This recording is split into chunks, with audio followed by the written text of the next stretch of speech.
Thank you, Mr. Speaker. Thank you, Mr. Johnson. Appreciate this opportunity.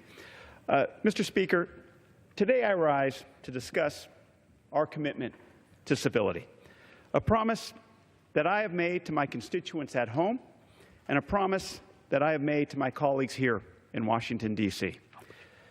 Prior to my being sworn in, during my campaign of 2016, the number one question I received from the people in my district on the Central Coast of California was, why would you want to go to Washington, D.C. right now?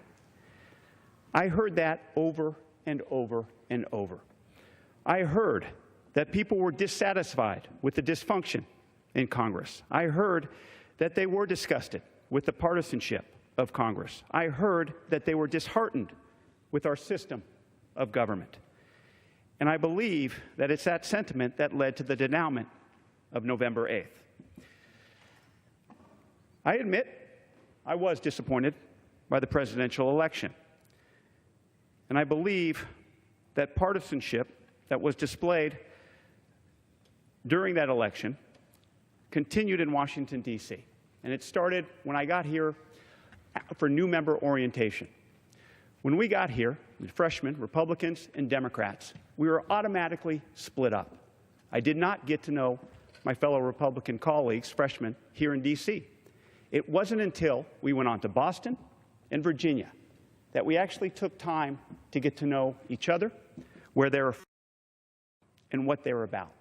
And what I can tell you, the thing that I say that gives hope to so many people, is that my freshman class heard the exact same things during this past election. That it is time that we get things done and that we do it together. Now, I believe that once we get past these turbulent times at this point, I do hope, and I will work on issues that affect our country, be it immigration reform, investment in our infrastructure, and ensuring that our health care is not just accessible, but affordable. But I also realize, as many of you, that that's easier said than done. Yet I believe that to get things done in Congress, you have to treat it like a marathon and not a sprint.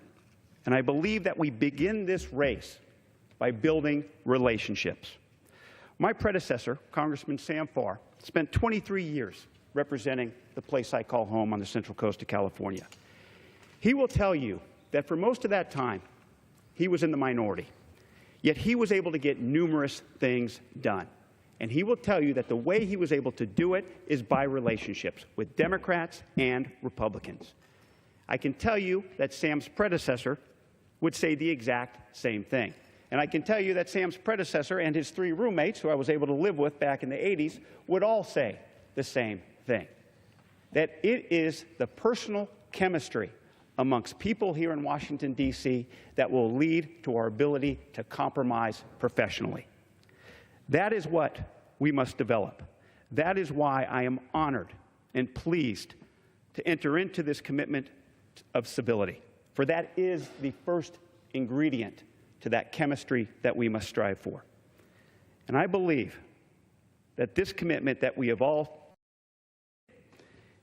to each other, to our communities, and to our country, that will lead to our constituents' confidence, not just in Congress, but in our democracy.